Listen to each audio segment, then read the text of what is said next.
Hey, it's Adele from Let's Get Inkie, and today I've got a journal with me video in my traveler's notebook.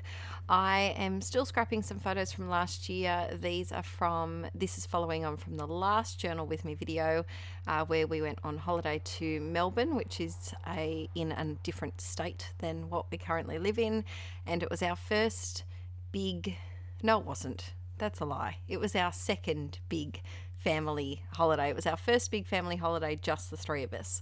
And I decided to scrap these photos of, I think it's Carlton Gardens. I could be saying that wrong, but it was this lovely little park area that was near us, and it had beautiful old building, and we went to a fair, like a marketplace in there on one of the days, and just took some really nice pictures outside. So I wanted to embrace my green. I decided to pull out a few green bits and pieces from my stash, and if you watch this channel, or if you watch my main channel Inkie Quill regularly, you'll know green and I aren't the best of friends, but I decided to give it a go.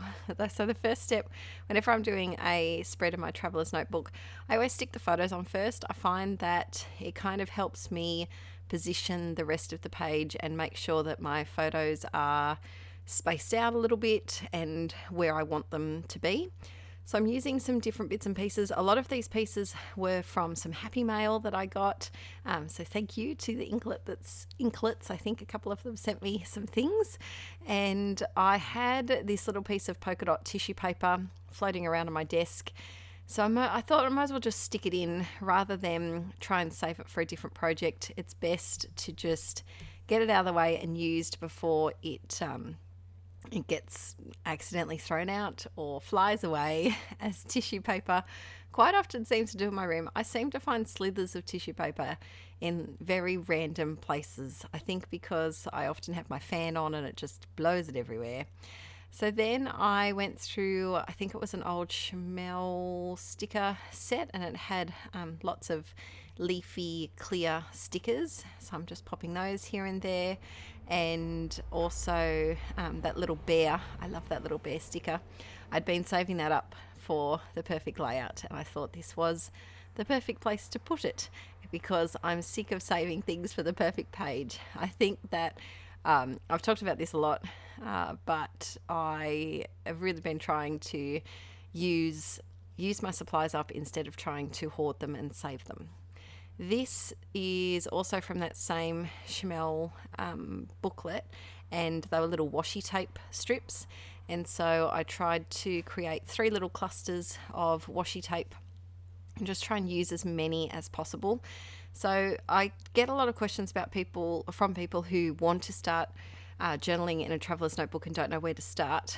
My suggestion is to limit your supplies. So grab a few different sticker sheets that you love and a couple of washi tapes, if you like washi, that match the same colors that are in your stickers, and just go wild sticking and plonking. If you want to use photos, I find that sticking those down first helps, and then I usually go for stickers, and then I do brush lettering, and then I do my journaling last, because I can kind of squeeze my journaling in tiny little spaces, whereas it's a lot harder to squeeze large stickers and photos when you don't have the right space left.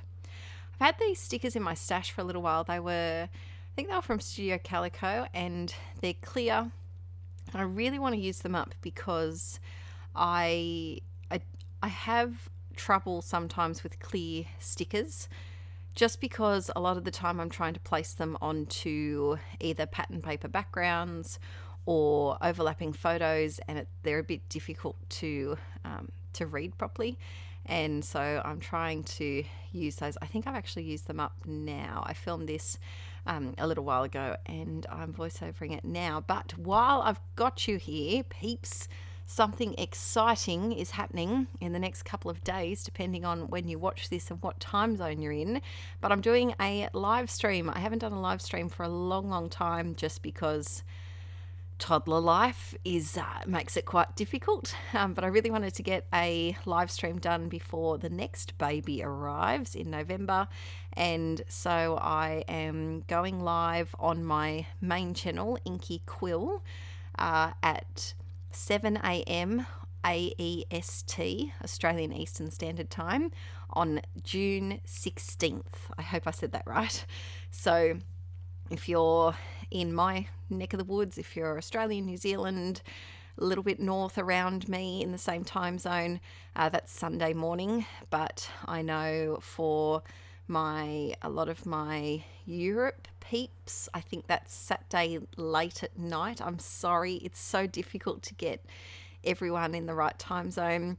I think for the Americas, I think it's in Saturday after, anywhere from Saturday midday to the afternoon, late afternoon, evening. It's very tricky to try and line up the time zones, but I'm starting at 7 a.m. AEST, so if you just convert that on Google to whatever time zone you're in, and I'm hopefully going to be doing a mixture of some scrapbook layouts, project life, art journaling. I might do a traveler's notebook page as well. Basically anything that you guys tell me to do. I'm hoping to be live for several hours, but we'll see how we go. Archie is having a sleepover at his nanny's house the night before, because there's no way on earth I could A, do a live stream with him home, or B, start at 7 a.m. in the morning with him around.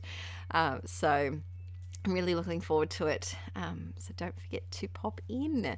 Let me know in the comments if you are coming actually, and what you'd like to see. I might do a grab 5 challenge and do it live, so that you guys can pick my things for me. But yeah, really looking forward to it. So then I've got my back to the page and what I'm supposed to be talking about. I have these rub-ons and I've been using them on a ton of projects recently.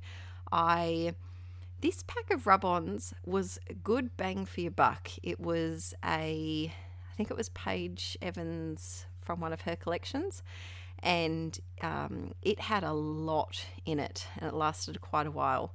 And I thought with all the florally bits, it would suit these little nooks and crannies that I've got left.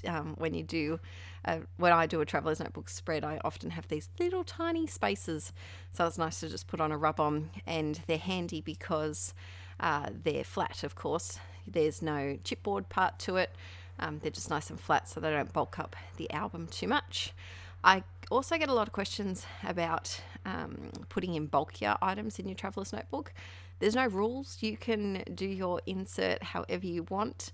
I would maybe suggest, if you are going to put bulkier things like enamel dots or thicker puffy stickers and things, to possibly take out some of the pages first, so make it a little bit thinner, or use an insert with less pages. I have only used here, like what you can see, photos and stickers, so quite flat things, and my traveler's notebook is quite thick just as it is. So if you are going to use thicker things, I would suggest just slimming down your insert a bit first, so you've got a bit more wiggle room. I'm using my Pilot G2 pen in a size 07. I think I said that right. And it's the pen I always use. It's just nice and smooth to write with. I seem to lose them quite frequently, as you do. What's your favourite journaling pen? Your favourite black journaling pen? Because I'm always up for trying a new pen. I have a bit of a stationery obsession, and I do quite like to purchase new pens. So yeah, let me know what your favourite is, because this has been definitely my fave, but there's always room for more, said the stationery addict. Thanks so much for joining me today, peeps. I will have another Traveler's Notebook video next month. And also let me know in the comments what types of videos you like to see over here. I am hoping to do another journaling by 5s at some point, but I don't know if that will be before or after baby arrives. It might be after baby, I think. But until then, I'll see you in the next video. Bye!